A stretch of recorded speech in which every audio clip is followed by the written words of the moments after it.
Հաղորդման գործընկեր Արքայաձոր ռեստորան։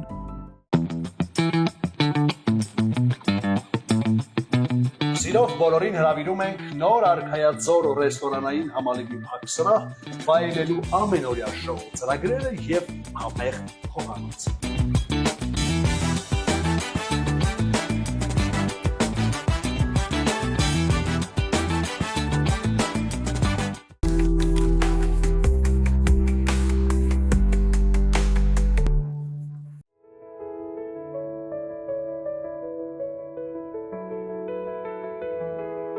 Հաջողություն ունենալու համար, հաջողություն վաստակելու համար ամենակարևոր նախապայմանը ո՞րն է։ Պայմանը կարևոր չէ, հանձնվելն է։ Չի կարելի հանձնվել։ Անցած տարիների ընթացքում եղան պահեր, որ մտածեցիք հետ կանգնել։ Դժվարություններ շատ են եղել, հիմա էլ կան, բայց չենք հանձնվում։ Բայց անսահման մեծ ուժ է պետք ամեն ինչ նորից զրոյից սկսելու համար։ Դժվար է իհարկե, բայց եթե հանձնվես, ոչ մի հաջողության չես հասնի։ Կկիսվեք այսօր ձեր պատմությամբ հաջողության։ Փորձենք աշխատել։ Համեցեք, շնորհակալ եմ։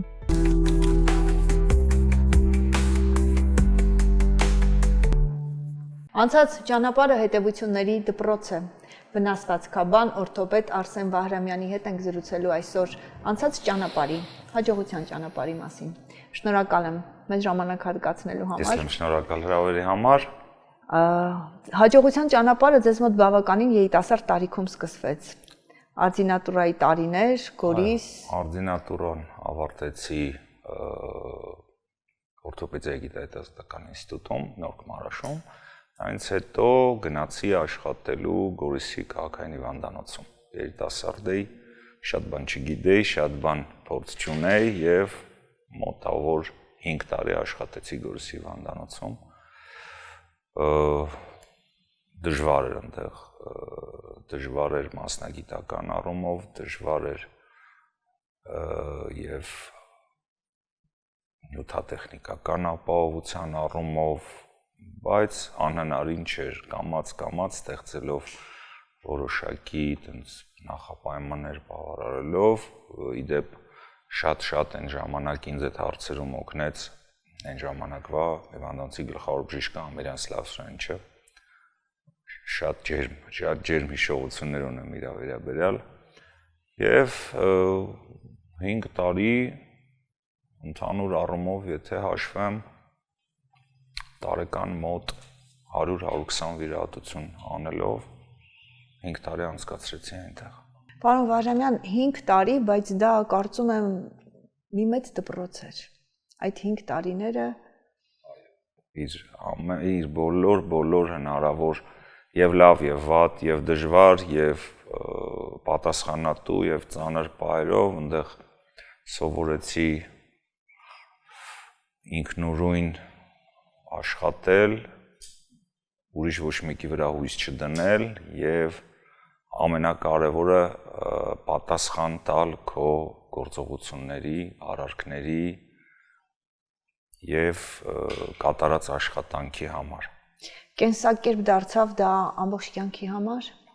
Իհարկե հետ կմնացել է մինչև հիմա։ Գիտեք ինչն է ինձ հետաքրքիր, բավականին երիտասարդ տարիքում որպես մասնագետ լինել միայնակ, կողքին չունենալով ավագ ընկեր, ավագ գործընկեր եւ այցելուի ամբողջ պատասխանատվությունը վերցնել քեզ վրա։ Հեշտ է արդյոք։ Կարող եմ արդյոք ենթադրել, որ երիտասարդ տարիքում նաև վախի զգացողությունն էր մի փոքր այլ, ավելի հասուն տարիքում նման պայմաններում գուցե այլ կերպ լիներ ձեր որոշումը, թե սխալվում եմ։ Եթե անկեղծ լինեմ, որոշ բաներ են ժամանակ երիտասարդ ժամանակ, որ արել եմ, հիմա չի անի։ Բայց առանց դրա էլ երևի թե չի ստացվի աշխատանքը։ Ամբողջ հարցը նրանում էր, որ նաև այդ ժամանակ դա խոսքը գնում է 99 թվականից, 98 թվականից մինչև 2002 թվականը մեր պետությունը, մեր հայկական իրականությունը նոր էր վերականգնվում այդ պատերազմյան եւ այդ մնացած բաներից եւ պետության հոգացությունը, պետության ասենց ասեմ, ուշադրությունը առողջապահական համակարգին այն ժամանակ տենց արտահայտված չէր եւ այն ժամանակ բավականին դժվար էր, ես լավ հիշում եմ, որ նոր էի ընդունվել աշխատանքի Գորիսի հիվանդանոցում, իմ աշխատավարձը 7000 դրամ էր եւ ստանում էինք 4 ամիսը մի ամսվա աշխատավարձ, այդքան էր կարողանում այն ժամանակ պետությունը մեր աշխատանքը վարձատրել, բայց աշխատում էինք եւ աշխատելով նաեւ բավականին լավ արդյունքներ էինք ապահովում։ Դա չի կարելի աշխատանք համարել միայն, կյանքեր էիք փրկում։ Միակ մասնագետը լինելով այդ տարածաշրջանում, այդ քաղաքում, իր հարակից գյուղերով, դա մոտ, եթե հիշողությունս չի դավաճանում, մոտ 40,000 բնակչության մասին է խոսքը, միակ մասնագետը լինելով բավականին պատասխանատու ու ծանր էր։ Բավականին հարուստ անցավ նաև ձեր զինվորական ծառայությունը, այնտեղ եւս այդ պատասխանատվությունը, պարտավորվածությունը ձեր ուսերին էլի մեծ էր շատ։ Զինվորական ծառայությունն էլ հեշտ չանցավ, որովհետև ծառայել եմ որպես մեծ գնդի բուժծառայության ղեկավար, բուժծառայության պետ։ Ունդեղ էլ ահագին բան սովորեցինք, այնտեղ էլ ահագին բան սովորեցինք, չնայած ես ասեմ, որ շատ ավելի հաճելի կլիներ, եթե զինվորական ծառայության ժամանակ օգտագործվեին իմ ունակությունները եւ մասնագիտական գիտելիքները, ոչ թե այն աշխատանքը, ադմինիստրատիվ աշխատանքը, որ ես այնտեղ կատարում էի։ Միգուցե դա նաև դպրոց եղավ հետագայում կողմնորոշվելու, որ պիտի ադմինիստրատիվ աշխատանքի ուղղությամբ գնաք, թե արդեն որպես միայն պրակտիկ վիրաբույժ։ Իմիջիալոց ինձ առաջարկեցին ծառայությունից հետո մնալ բանակում, բայց ես մերժեցի ասելով, որ իմ տեղը վիրահատարանն է, իմ տեղը ինձ շատ ավելի լավ եմ զգում վիրահատարանում, վիրահատության ժամանակ, այլ ոչ թե զինվորական ծառայության գործառույթների մեջ։ Կարող եմ արդյոք ենթադրել, որ միտքը ստեղծագործում եմ վիրահատության ժամանակ։ Իհարկե։ Առաջնայինը միտքն է։ Ձեր մասնագիտության մեջ երկու մասնագիտություն է միահյուսված։ Այո, վնասվածքաբանություն եւ օրթոպեդիա։ Ես կասեի ինժեներությունը եւ բժշկությունը։ Դեռ այդքան ինժեներություն չի, ինչքան բիոմեխանիկա է եւ մեխանիկան կներեք։ Բիոմեխանիկա է, ավելի շատ մեխանիկա է։ Իհարկե, որը պահանջում է նաեւ որոշակի տեխնիկական գիտելիքներ, որը պարբերաբար թարմացնում ենք։ Ես կուզեի, որ վերապատրաստումների մասին խոսեինք։ Ցանկացած մասնագետի համար վերապատրաստումները պարտադիր գործոն են ինչ-որ առումով, բայց բժիշկների համար օդի ու ջրի պես անհրաժեշտ պայման։ Վերապատրաստումները իրականում շատ կարևոր են, այս վերջի 1-2 տարվա ընթացքում բավականին հաճախ եմ գնացել վերապատրաստումների, եղել եմ Ֆրանսիայում, Ճապոնիայում, Միացյալ Նահանգներում եմ եղել, Ռուսաստանում եմ եղել բազմաթիվ անգամ եւ այդ վերապատրաստման իմաստը նրանումն է, որ դու ընթերցես ավելի հարուստ փորձ ունեցող երկրների ճանապարհը, այսինքն եթե մենք Հայաստանում մեր պոպուլյացիան փոքր է եւ մեր վիրահատությունների քանակը այդքան մեծ չեն, Միացյալ Նահանգներում, Ճապոնիայում այնտեղ բնակչությունը 300 միլիոն ընդեղ է, 130 միլիոն ընդեղ է, իրանց վիրահատությունների քանակը բավականին մեծ է եւ համապարփակ փորձը իրանց շատ ավելի շատ է եւ էլեմենտար հեծանիվ հնարել չի պետքա գնալ ուղղակի տեսնել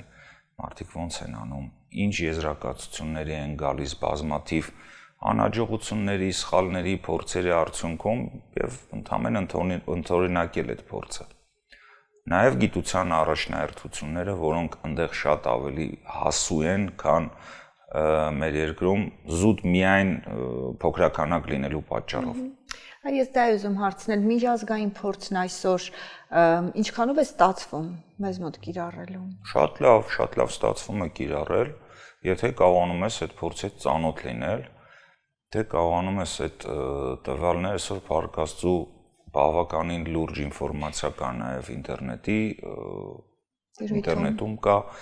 եւ կան մասնագիտական սոցիալական ցանցերի հարթակներ եւ մասնագիտացված բժշկական սայթեր կան, որոնցից օգտվելու համար էլեմենտար պետք է ուղղակի լեզու իմանալ։ Ու այդ ամեն ինչը այսօր մեզ հասանելի է թե ռուսերեն, թե անգլերեն։ Հաջողության ճանապարհը հարթելիս չեն բացառվում նաև խոչընդոտները։ Վստահ եմ, որ նաև դուք ունեցաք խոչընդոտներ այդ ճանապարհին։ Դրանք ձեզ հիասթափեցրին, թե ավելի ուժեղացրին։ Խոչընդոտներ իհարկե եղել են ու ծանր խոչընդոտներ են եղել։ Հիասթափության կարճ պերիոդներ եղել են իհարկե, չեմ ասի, որ չեն եղել, բայց հաջողության հասնելու համար պետք է տոկունություն եւ չհանձնվել։ Ռուսերեն մի հատ լավ բառ կա ուպորտեստ։ Այսինքն եթե դու ուզում ես քո նպատակին հասնես, հետ քայլ չեն կանում առաջ չես հանձնվում եւ համառ գնում ես ու մի օր կհասնես։ Գիտական հոդվածների հեղինակ եք նաև։ Այո, մի քանի գիտական հոդվածներ գրել եմ, հիմնականում օրթոպեդիայի վերաբերյալ, կոնքաստրային հոդի էնդոպրոթեզավորման եւ հիմնականում մեր ռուսաստանցի գոլեգաների հետ ենք աշխատել, որովհետեւ այնտեղ բացարձակ լեզվի բարիեր չկա։ Եվ հերիք չի լեզվի բարիեր չկա, մտածելակերպն էլ նույնն է։ Շատ սկզբունքներ մեր ռուսական գոլեգաների մոտ նույնն են։ Դրա համար երևի ինձ ավելի հեշտ է ստացվում։ Պարոն Վահրամյան, ասում են միայն մի միջոց կա մեծ աշխատանք կատարելու ու շատ սիրել այն։ Երբևիցե երկմտել եք ձեր մասնագիտության հարցում։ Սիրելու հարցում չէ։ Սիրելու հարցում չէ։ Սենց ասեմ ձեզ, միակ տեղը, որտեղ ես ինձ շատ լավ եմ զգում, դա վիրահատարանն է։ Վիրահատության process-ն է, ես այնտեղ ինձ շատ լավ եմ զգում։ Մնացած ասպեկտները, այդ առողջապահական, այդ կազմակերպչական եւ այլն շատ հաճախ հունից հանում են իհարկե, բայց վիրահատարանում ես ինձ երջանիկ եմ զգում։ Իսկ վիրահատություն մտնելուց առաջ կա լարվածություն եւ տարիների ընթացքում փոխվեց դա։ Որոշ լարվածություններ լինում են այն դեպքերում, երբ որ բարդ վիրահատություն է, երբ որ վիրահատական, ասենց ասեմ, պլանը ընթացքում կարող է ենթարկվի փոփոխության եւ դու անընդհատ մտածում ես, բա որ սենց չեղավ, բա այդ շախմատ խաղալու պես էլի պետք է մի 4 քայլ առաջ մտածես ինչ կարող է լինի եւ 4-5 քայլ առաջ եւ այդ որ եղավ դու ինչ հակաքայլեր ես անելու որպեսզի իրավիճակը պայես հսկողության տակ։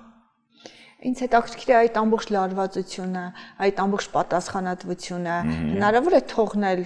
հիվանդանոցում, աշխատասենյակում եւ տուն գնալ։ Դժվար բան եք ասում, շատ դժվար բան եք ասում, որտեվ տենց չի լինում, հիմնականում չի լինում, տենց հեշտ չի լինում անջատել այդ ռեժիմը, միացնել են մյուս ռեժիմը, հա, ոնց որ հեռախոսի վրա ես չէ միացնել, տենց չի լինում, երբ որ ինչ-որ դժվարություն է լինում, ինչ-որ անհարթություն է լինում վիրահատության ժամանակ, մեկ նաև լինում են ոչ հաջող դեպքեր, անսպասելի բաներ են լինում, այդ մոտավորապես, ասենց ասեմ, մինիմում մի շաբաթ մտածելու ու հետ առաջ անելու, մտածելու, կշռադատելու ու ամբողջ օրը ուղղը դրանով զբաղված էլ ուրիշ ոչի բանով չես կարողանում ուղղը զբաղացնես։ 2020-ը բոլորիս կյանքը փոխեց։ Պատերազմի օրերին ընդեղ էի Ստեփանակերտում էի, մոտավորապես սկսվելուց անմիջապես հետո գնացինք մեր թիմով Ստեփանակերտի գոսպիտալում մոտ 1 շաբաթ ընդեղ աշխատեցինք, հետո ինձ հետ կանչեցին, որովհետև վիրավորների քանակը Երևանում արդեն այնքան շատ էր, որ ստեղ կար վիրահատողի կարիք, ինձ հետ կանչեցին եւ մինչև պատերազմը վերջացավ նոյեմբերի 9-ին, մենք մինչև փետրվար դեռ պատերազմի հետևանքների հետ առնչվում էինք։ Մինչև մյուս տարվա փետրվար, դաժե ավել, մինչև հիմա,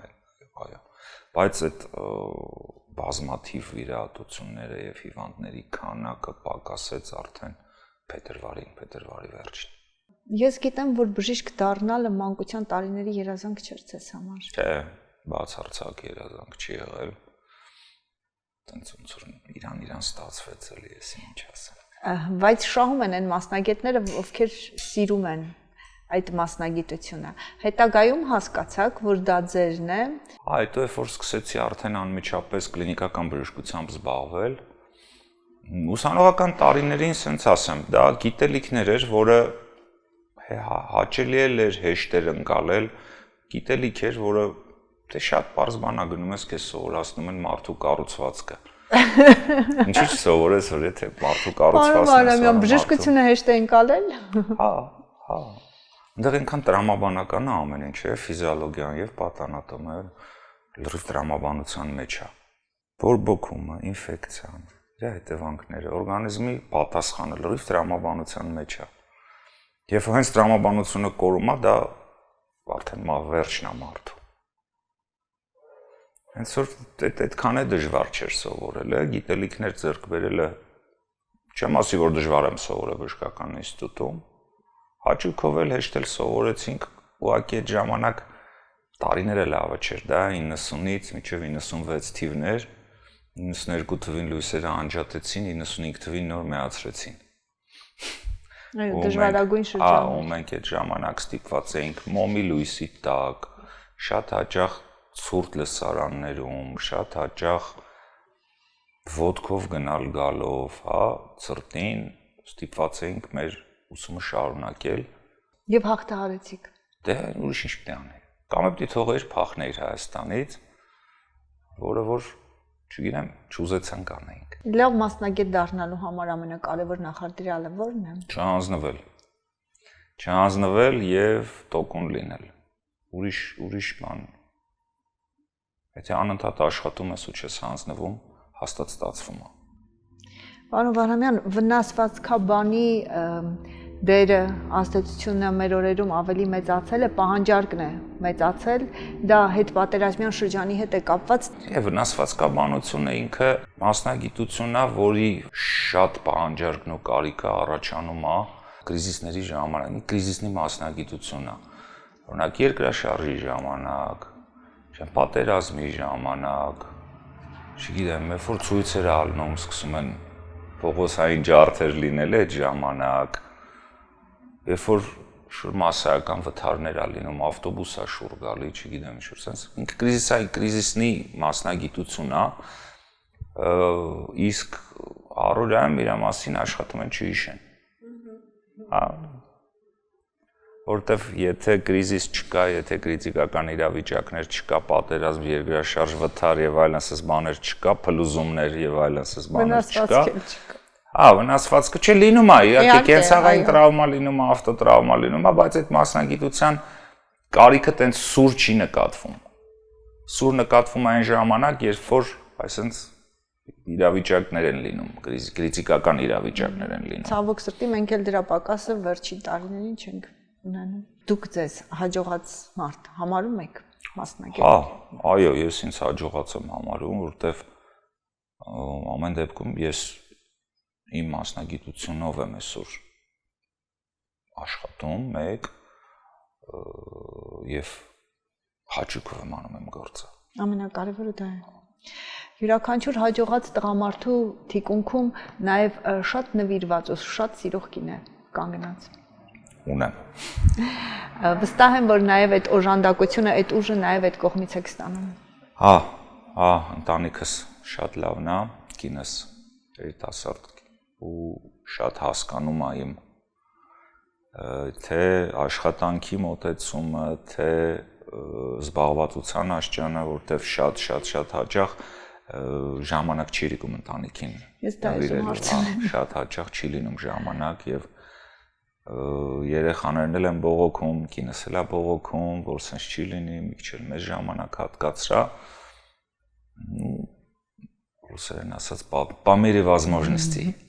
Իսկ ընտանիքում բժիշկներ չկան։ Չէ, ընտանիքում։ Դա ավելի է բարդացնում մասնագիտության նկատմամբ այդ պատկերացումը հասկանալու համար։ Հա, չէ։ Բայց հասկանում են, լավ էլ հասկանում են։ Շատ լուրջ ուշադրություն եմ սկսել դարձնել վերջի տարիներին երիտասարդ բժիշկներին օգնելու մասնագիտության մեջ, գիտելիքները փորձը փոխանցելու։ Դրանից էլ եմ շատ մեծ հաճույք ստանում, երբ որ սովորեցնում եմ։ Թիմ ունեմ, 6-7 հոգանոց թիմ ունեմ, երիտասարդ գոլեգաներ, որոնք իրար հետ աշխատում են, եւ ես ամեն կերպ փորձում եմ իրենց օգնել, գիտելիքները, հմտությունները փորձը փոխանցելու, թույլ չեմ տալիս սխալվեն, թույլ չեմ տալիս սխալներ գործեն ու այդ էլ հնարավորությունների սահմանում եւ հնարավորինս ավելի լավը դարձնել քո մասնագիտության մեջ, քո գործունեությունը ավելի օպտիմալ դարձնել, այդ բուժման process-ը ավելի դյուրին դարձնել հիվանդի համար, sense նպատակներ կա։ Հայրենասիրության դրսևորումներից մեկն էլ թերևս սա է։ Հա, ես գտնում եմ, եթե ամեն մարդ իր տեղում իր գործը պարկեշտ ու ճիշտ կատարի, դրանից լավ հայրենիք չի լինի։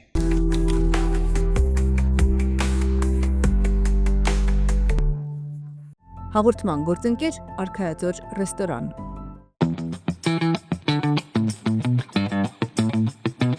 Սիրող բոլորին հրավիրում ենք նոր Արքայաձոր ռեստորանային համալիրի փակ սրահ վայելելու ամենօրյա շոու ծրագրերը եւ համեղ խոհանոց։